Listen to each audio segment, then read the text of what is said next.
Cheese salad, especially when prepared with Danish blue cheese, makes for an exquisite culinary experience. Danish Blue or Dana Blue is a blue-veined cheese that is prepared from cow's milk and has a moist and edible rind. The blue or greenish color of this cheese is due to the molds of Penicillium roqueforti added before the aging process.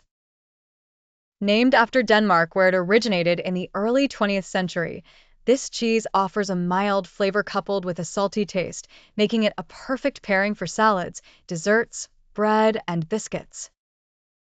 Nutritionally, Danish blue cheese is rich in energy, providing 341 kilocalories per 100 grams. It is also an excellent source of protein at 19.90 g per 100 g, with minimal carbohydrate content at 10 centimos. However, it contains a significant amount of fat, 28.60 g per 100 g, of which 18.20 g is saturated.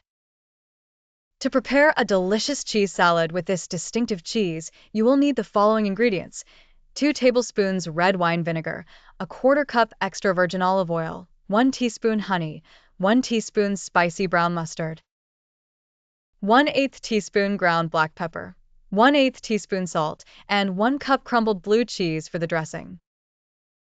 For the salad itself, gather 5 ounces of baby lettuce mix, half a cup toasted and chopped walnuts, divided, 1 red apple, chopped and cored, and half a cup crumbled blue cheese. Start by making the dressing. In a small bowl, combine mustard, honey, salt, pepper, vinegar, and olive oil. Whisk the mixture until it blends perfectly. Add a quarter cup of the crumbled blue cheese to it and stir lightly. Set the dressing aside. For the salad, take a large bowl and place the lettuce and half of the walnuts in it. Add the pre-made dressing to the lettuce and walnuts, stirring well until the mixture is well coated. This quantity serves up to 4 people. Equally distribute the salad onto 4 plates and garnish with the remaining blue cheese, walnuts, and apple slices. If desired, additional interesting toppings can be experimented with using Danish blue cheese.